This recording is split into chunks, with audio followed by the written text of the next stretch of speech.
Good morning friends. શલ્યતંત્ર lecture સિરીઝની અંદર નેક્સ્ટ ટોપિક છે એન્યુરિઝમ. તો એન્યુરિઝમની ડેફિનેશન શું છે? તો it is a dilation of the segmental part of the artery, એટલે કે એક સેગમેન્ટ, એર્ટરીનું એક સેગમેન્ટ ઓફ ધ પાર્ટ છે કે જેનું શું થાય છે? ડાયલેશન થાય છે. ડાયલેટેશન કો dilation to the 1.5 time its normal diameter. કેટલા time? 1.5 time of its normal diameter એટલું ડાયલેશન થાય છે. એના ક્લાસિફિકેશન છે એનાટોમિકલ વાઇઝ અને મોર્ફોલોજીકલ વાઇઝ. તો એનાટોમિકલની અંદર ટ્રુ અને ફોલ્સ, એક પ્રકારનું સ્યુડો એન્યુરિઝમ પણ હોય. તો ટ્રુની અંદર શું છે? આર્ટરીના લેયર હોય 3. તો એ 3 લેયરની અંદર જે છે ડાયલેશન જોવા મળે, તો એ ટ્રુની અંદર આવે. ફોલ્સની અંદર 3 લેયરમાં સ્વેલિંગ હોય નહીં, 3 લેયરોમાં ડાયલેશન હોય નહીં, સેકન્ડરી હોય. ટ્રોમા કે ઇન્ફેક્શન પછી થયેલું હોય કે જે 3 લેયરમાં ના હોય, ગમે તે એક લેયરની અંદર ડાયલેશન હોય. બીજું ક્લાસિફિકેશન મોર્ફોલોજી વાઇઝ છે કે ફ્યુઝીફોર્મ અને સેક્યુલર. ફ્યુઝીફોર્મનું શું છે? યુનિફોર્મ એક્સપાન્શન ઓફ આર્ટેરિયલ વોલ, એટલે કે એક પ્રકારનું યુનિફોર્મ હોય એમ. જ્યારે સેક્યુલરની અંદર ટ્રોમાના કારણે હોય outpouching of the outer wall, એટલે કે આ રીતનું હોય, આઉટ પાઉચિંગ હોય. આ રીતના આઉટ પાઉચિંગ પણ હોઈ શકે છે કે જે યુનિફોર્મલી ના હોય, ઓકે. તો એ સેક્યુલરની અંદર આવશે. તો ફ્યુઝીફોર્મની અંદર યુનિફોર્મ જે છે એક્સપાન્શન ઓફ ધ આર્ટેરિયલ વોલ, સેક્યુલરની અંદર ટ્રોમાના કારણે આઉટ બલ્જિંગ પાઉચ જે છે હોય છે આર્ટેરિયલ વોલની અંદર. બીજી વાત કરીએ કોમન સાઇટ કઈ આના માટેની, તો આર્ટેરિયલ ટ્રી જે છે એના માટે ઇન્ફ્રારિનલ એરોટામાં થઈ શકે, ઇલિયક આર્ટરી અને પોપ્લિટિયલ આર્ટરી, ત્યાં આગળ જે છે આ પ્રકારનું એન્યુરિઝમ જોવા મળી શકે છે. કારણો શું હોય? તો કન્જેનાઇટલ ફેક્ટરની અંદર સામાન્ય રીતે બ્લડ સેરેબ્રલ બ્લડ વેસલમાં જોવા મળે છે બેરી એન્યુરિઝમ કન્જેનાઇટલમાં. ટ્રોમાને લીધે પણ હોય, ડીજનરેટિવ ચેન્જીસ હોય કે કોલાજન ફાઇબર તૂટ્યા હોય તો એના કારણે આર્ટરીની વોલ જે છે વીક બની હોય. અને આર્ટરીની વોલ જ્યારે વીક બને અને સ્મોકિંગ એથેરોસ્ક્લેરોસિસ હોય ત્યારે પણ જે છે આર્ટરીની વોલ શું બને? વીક બને. તો એ વોલ વીક બને ત્યારે શું થાય? એની અંદર આ પ્રકારનું જે છે એક્સપાન્શન આવી શકે છે, ડાયલેશન આવી શકે છે. ઇન્ફેક્શન હોય, સિફિલિસ, સ્ટેફાઇલોકોકસ અથવા સ્ટેપ્ટોકોકસ, ત્યારે પણ જે છે આ એન્યુરિઝમ થઈ શકે છે. લક્ષણો શું છે? તો કે આમ તો એ સિમ્પ્ટોમેટિક છે. રૂટીન સીટી, એમઆરઆઈ, યુએસજી કરાવીએ ત્યારે જે છે એ પકડાય છે.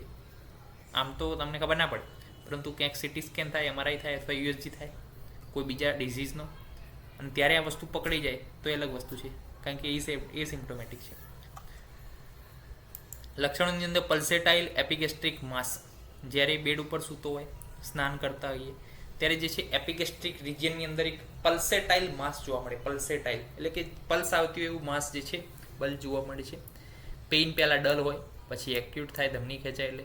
અને જ્યારે રપ્ચર થાય એન્યુરિઝમ, હિમેટોમા થાય ત્યારે પેઇન જે છે સિવિયર પ્રમાણમાં જોવા મળે છે અને પેઇન રિફર થાય છે. ત્યારબાદ એબ્ડોમિનલ એન્યુરિઝમ હોય, એબ્ડોમિનલ એન્યુરિઝમ ત્યારે પેઇન જે છે રિફર થઈને સાયટિકાના પેઇન જે છે રિફર થાય છે.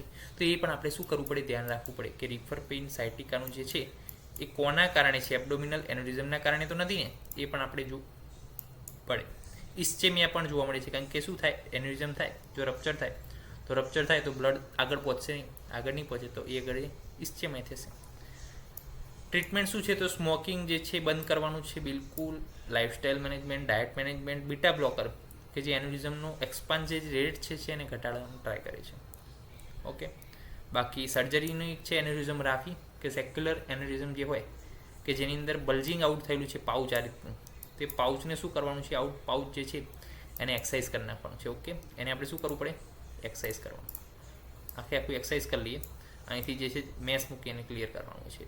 ડિફેક્ટ થયેલ આર્ટિયલ વોલને સૂચર કરી અને પ્રોપર જે છે એને બ્લોક કરવાની છે, ઓકે, કે જેથી ત્યાંથી બ્લડ રપ્ચર ના થાય. બીજું છે એક્સક્લુઝન એન્ડ બાયપાસ ગ્રાફ્ટિંગ, કે જ્યારે એન્યુરિઝમનું એક્સિઝન અનસેફ હોય, એટલે કે એડજસન્ટ સ્ટ્રક્ચરના એડહેઝન થવાના કારણે, દાખલા તરીકે કોઈ સ્ટ્રક્ચર છે, ધારો કે કોઈ ઓર્ગન છે, ચલો તો એ ઓર્ગનની નજીક જ એન્યુરિઝમ થયું છે, હવે ત્યાં એક્સિજન મૂકવા જઈએ અને ઓર્ગનને પણ ડેમેજ થઈ શકે એવું હોય તો શું કરવું પડે? એવા કિસ્સામાં આર્ટરીને એન્યુરિઝમના ઉપર અને નીચેથી બાંધવાની છે, એટલે કે અહીંયા પહેલાં અહીંયાથી બે બાજુથી બાંધી દેવાની.